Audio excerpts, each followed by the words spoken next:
O jovem deles, o Kfir Bibas, foi sequestrado quando ele tinha somente 9 meses.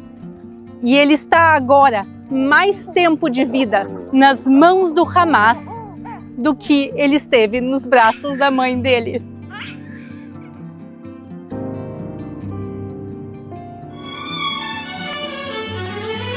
O mistério de 7 de outubro em Israel.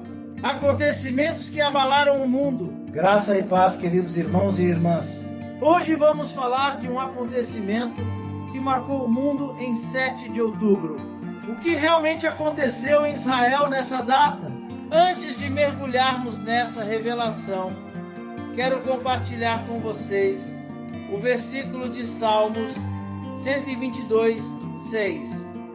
Orai pela paz de Jerusalém, prosperarão aqueles que te amam.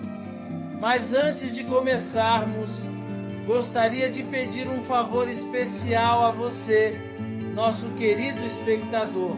Se você está gostando dos vídeos que compartilhamos aqui e deseja acompanhar mais conteúdos inspiradores como este, por favor, inscreva-se no canal Profeta Pastor Marconi Silva, ative o sininho para receber todas as notificações e deixe o seu like. E lembre-se, nos comentários fixados estará o link para o nosso grupo de oração, onde podemos juntos interceder pela paz e direção divina. Estou ansioso para ler seu comentário. Sua participação é fundamental para continuarmos trazendo mensagens edificantes e de qualidade para vocês. Sem mais delongas, vamos ao vídeo. Sábado era um dia de festa em Israel, como a gente falou. Muitas famílias estavam indo para celebrar, para visitar entes queridos. E infelizmente a gente vê os restos, os resquícios dessas famílias por onde a gente passa. Vejam aqui, tem o adesivo escrito Baby in Car, que seria em português bebê a bordo. Quer dizer, esse carro pertencia a uma família com crianças pequenas. Mais uma prova de uma família indo passear num dia normal para eles é esse aqui. A gente pode ver no fundo, caído, uma cadeirinha de bebê. E nesse mesmo carro a gente pode ver o vidro completamente destruído por buracos de bala, também os buracos aqui no capô. No carro do lado também vocês podem ver que tiros na direção tanto do motorista como do passageiro, e a gente consegue ver cada carro, a destruição e essa vontade de parar eles, matar e causar todo esse sofrimento.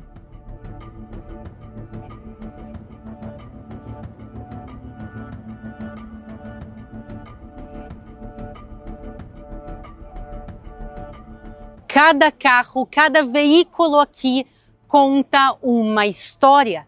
E a gente vai conhecer algumas dessas histórias no dia de hoje. A primeira delas é desta van. Esta van, ela estava saindo aqui da zona próxima da faixa de Gaza em direção ao Mar Morto. Era um grupo de 13 idosos aposentados que estavam indo fazer um dia de diversão no Mar Morto. Eles estavam todos indo lá para aproveitar um sábado lindo de sol. E, infelizmente para eles, no caminho para o Mar Morto, furaram 2 pneus e eles pararam na beira da estrada. E os terroristas veem esses 13 idosos descendo da van e eles matam um por um e também o motorista. Não sobrou ninguém vivo aqui para contar essa história. Somente realmente o carro aqui como uma testemunha desse massacre.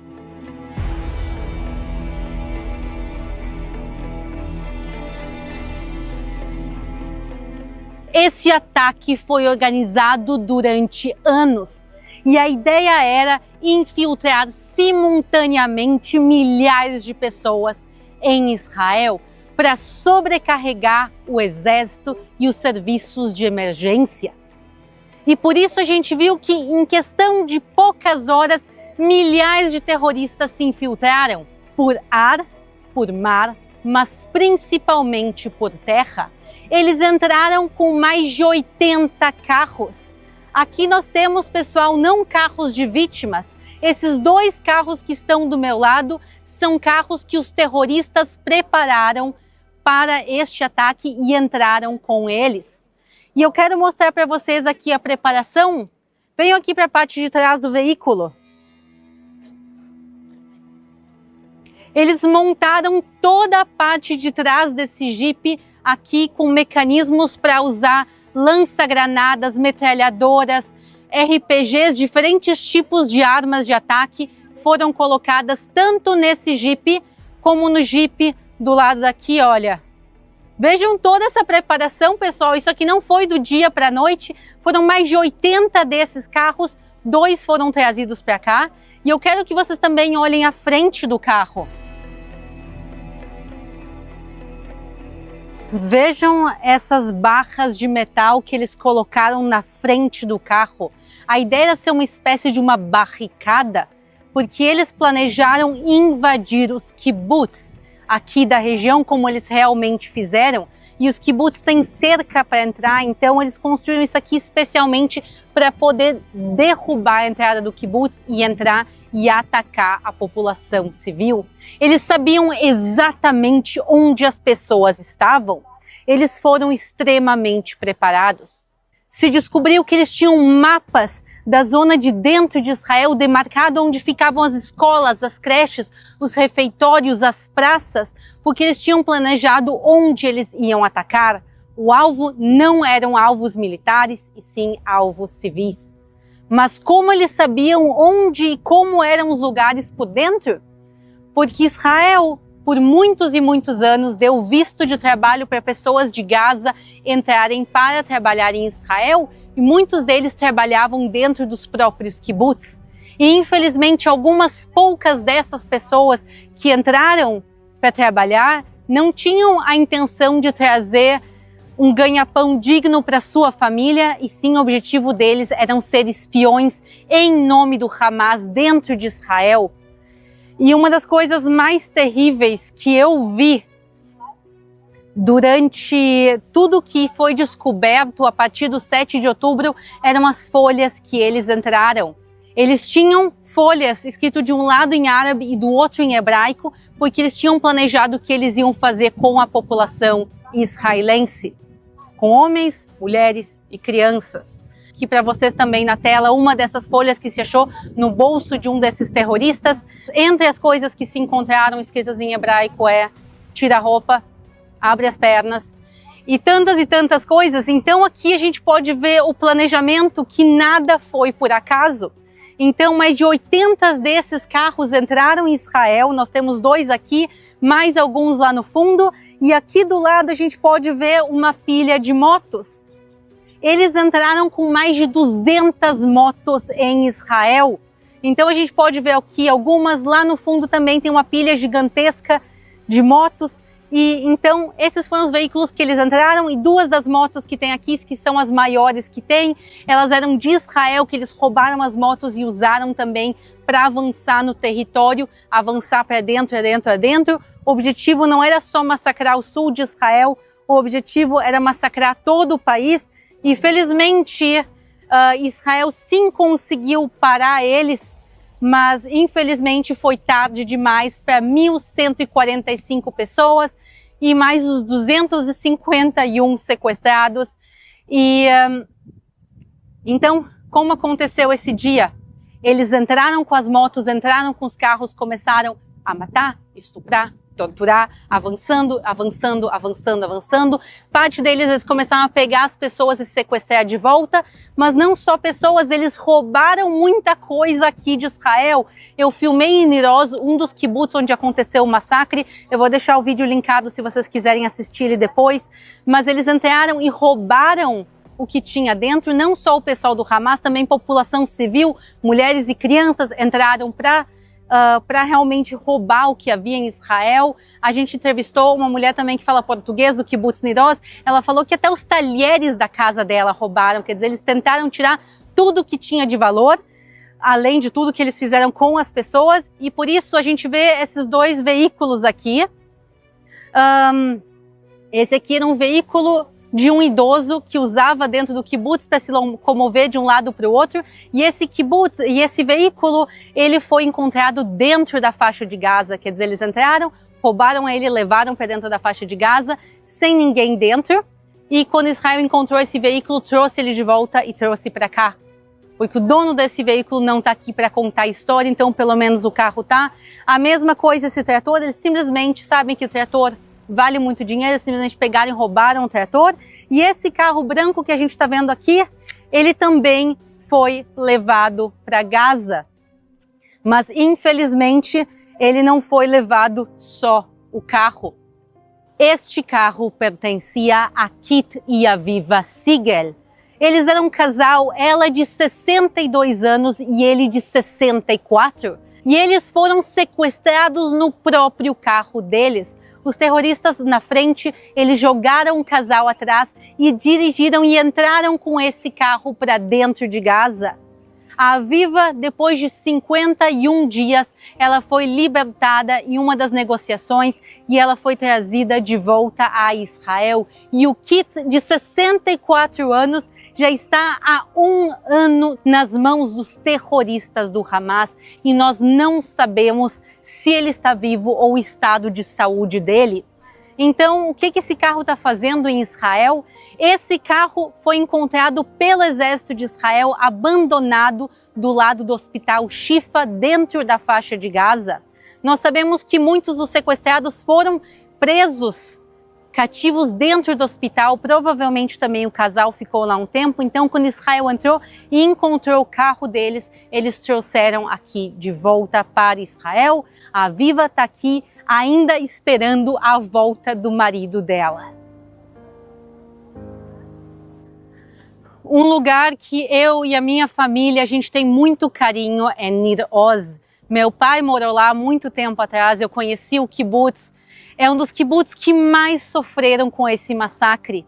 E uma coisa que é importante a gente entender é a crueldade com que tudo isso foi feito e uma crueldade realmente planejada. Em Nir Oz, eles foram e fizeram tudo o que eles fizeram e mataram uma quantidade enorme de pessoas. E eles pegaram esse veículo que pertencia a uma pessoa do kibbutz, pegaram o bagageiro do carro e empilharam corpos. Imaginem a cena, que obviamente eu não posso mostrar para vocês, está filmada, mas eu obviamente aqui no YouTube não posso mostrar para vocês, eu não sei nem se eu faria isso, de mostrar imagens tão terríveis.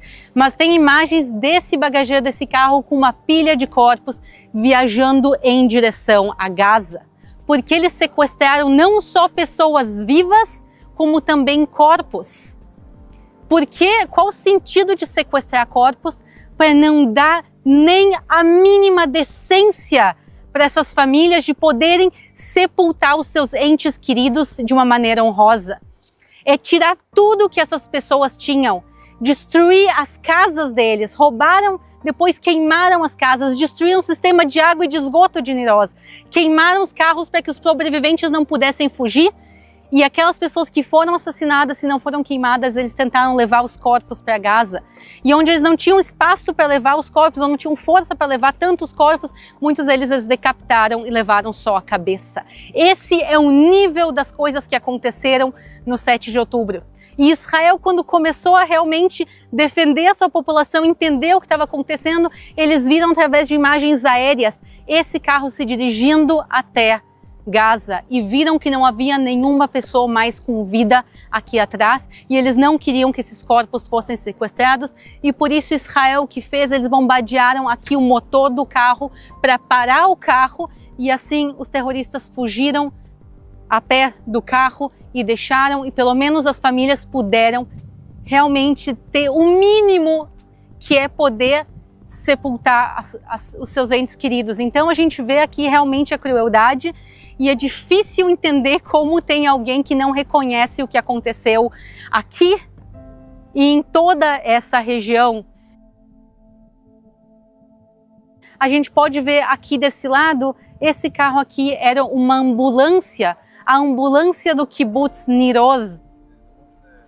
Não sobrou praticamente nada dela, mas a gente sabe que é uma ambulância e, entre outras coisas, a gente pode ver que tem aqui a estrela de Davi vermelha. Obviamente essa bandeira foi colocada como homenagem depois, mas a estrela de Davi vermelha é aqui o símbolo dos sistemas de emergência de Israel, das ambulâncias. Em vez de ter a cruz vermelha, aqui é a estrela de Davi vermelha. E aqui do outro lado a gente vai ver outra ambulância que foi atacada nesse dia tão terrível.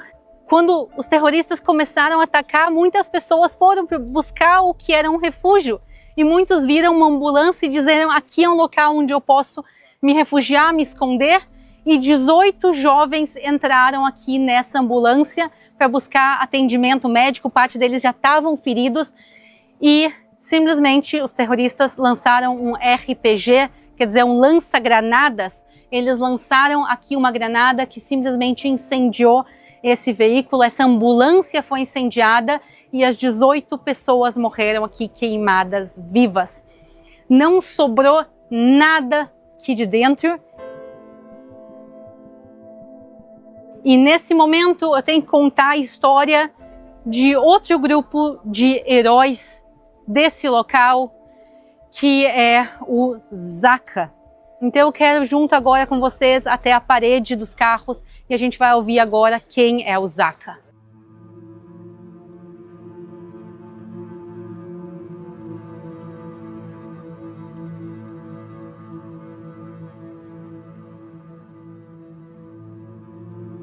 Aqui nós vemos uma parede gigantesca de carros completamente queimados. Há mais de 300 carros aqui que estão desta maneira. E eu acho que eles nos ajudam a ver um pouco fisicamente a destruição e o caos desse dia. E eu quero colocar agora foco no caos. Imaginem que no 7 de outubro, ninguém sabia no início o que realmente estava acontecendo.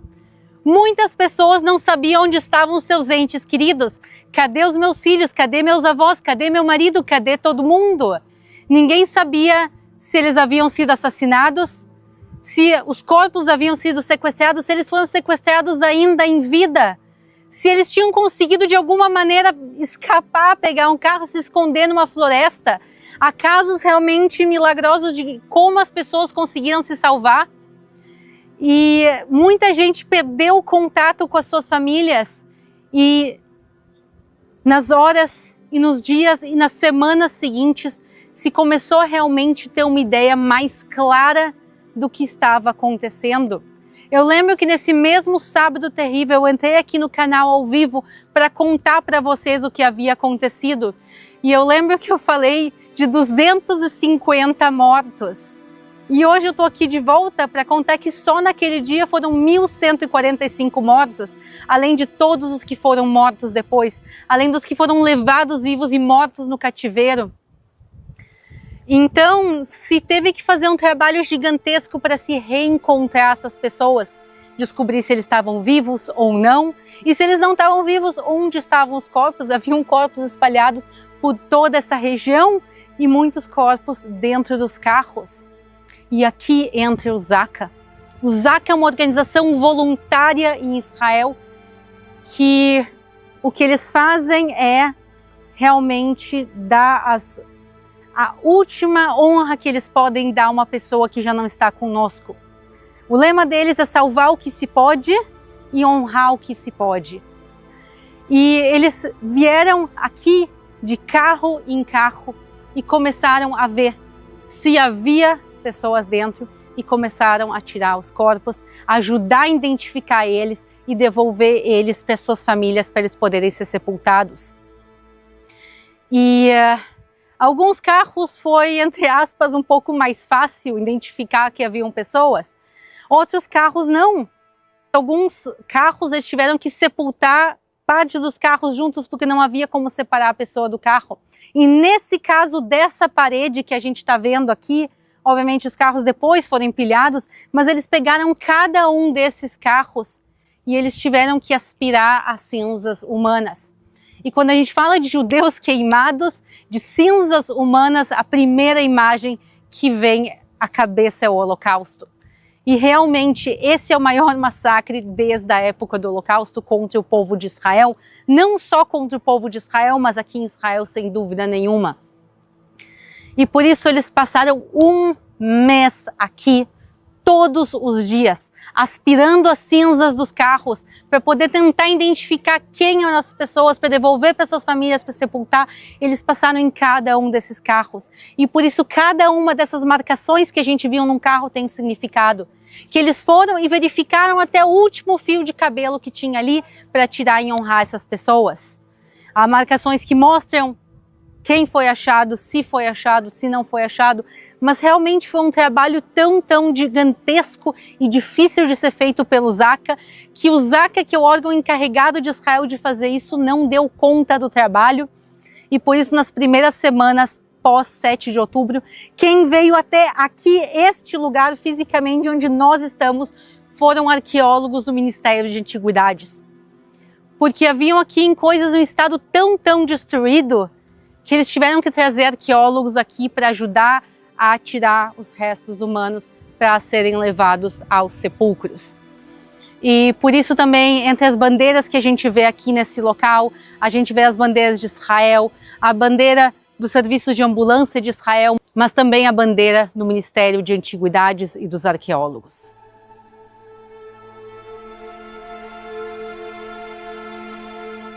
A quantidade de carros aqui é realmente assustadora. Quando a gente caminha aqui no dia de hoje, há lugares que a gente vai, a gente não consegue ver o final. Se a gente decidisse aqui parar para contar todas as histórias para vocês de cada um desses carros, de cada uma dessas famílias, a gente passaria aqui literalmente dias para contar tudo para vocês. E realmente são vidas que jamais serão as mesmas. Das pessoas que foram assassinadas, sequestradas, das pessoas que continuam desaparecidas, das famílias que estão traumatizadas. E cada uma dessas famílias merece ter sua história contada. E a gente não pode deixar tudo isso ser esquecido. E por isso eu acho muito importante, muito bom, que esta pequena área que está bem aqui atrás de nós, ela foi transformada em um memorial e ela é aberta a todos. Não se pode entrar para dentro para caminhar carro por carro como nós fizemos, mas aqui uma pequena parte é aberta a todos, para que todos possam ver a realidade do que aconteceu e que a gente possa lembrar família por família. E mais uma família eu quero lembrar com vocês, que é a história deste carro. Aqui este carro, o dono dele se chamava Ben Shimoni. Ben Shimoni, ele estava na zona e ele viu o início do ataque dos terroristas. Ele pegou o carro dele, colocou uma série de pessoas, 8 pessoas dentro do carro e correu para a segurança. E aí ele abriu as portas, colocou todos eles em segurança, fechou a porta e voltou para onde os terroristas estavam, para resgatar mais pessoas e levar para a segurança. E ele faz isso na terceira vez que ele chega para resgatar as pessoas. Ele está voltando para a segurança e no caminho ele encontra os terroristas, que começam a atirar no carro dele enquanto ele ainda estava na estrada. Ele é assassinado junto com a Gaia, que nós podemos ver a foto dela aqui. E junto no carro também estava a Romy, que foi sequestrada ainda em vida. E ela está agora, nesse momento que vocês estão ouvindo, ela está ainda sequestrada dentro de Gaza. E cada uma dessas histórias tem que ser lembrada e as famílias fazem questão que nós estejamos aqui contando. E uma dessas famílias é justamente a família Shimoni. Quem está aqui todos os dias é o pai dele, o Rafi. Ele vem aqui e conta para todas as pessoas que estão de ouvidos abertos para contar o heroísmo do seu filho e tudo o que aconteceu. E agora eu tenho um pedido pessoal a fazer a vocês. Não deixem a memória dessas pessoas desaparecer. Não deixem ninguém negar o sofrimento dessas famílias. Mas principalmente não deixem ninguém repetir isso jamais. O terrorismo tem que terminar. E infelizmente o Hamas ainda existe. O Hezbollah continua atacando Israel. Os Houthis, o Irã, o Catar e tantos outros simpatizantes pelo mundo. A luta do terrorismo é de todos nós. Então, estejam cientes que nós precisamos estar lutando juntos. Orem por essas vítimas, por suas famílias e orem ainda pelos 101 sequestrados que estão nas mãos dos terroristas do Hamas. Sou o profeta pastor Marconi Silva e quero lembrar você de conferir os comentários fixados. Lá você encontrará o link para o nosso grupo de oração, um espaço preparado especialmente para que você participe das nossas campanhas de fé e possa compartilhar os seus testemunhos de vitória com outros irmãos e irmãs. É uma oportunidade de fortalecer sua fé e a de sua família, unidos em oração e na busca pela presença de Deus. A palavra de Deus nos ensina em Tiago 5,16: confessai as vossas culpas uns aos outros e orai uns pelos outros para que sareis. A oração feita por um justo pode muito em seus efeitos. Participar de um grupo de oração é uma maneira poderosa de intensificar sua fé, rodeado por pessoas que também acreditam no poder transformador de Deus. Cada testemunho que ouvimos fortalece nossa caminhada, e cada oração feita em unidade tem grande impacto no mundo espiritual. Por isso, permaneça firme em sua jornada de fé. Continue buscando a Deus e se fortalecendo através da oração. Até o próximo vídeo. Que a graça e a paz do Senhor estejam sempre com você e sua família, abençoando e protegendo a todos abundantemente.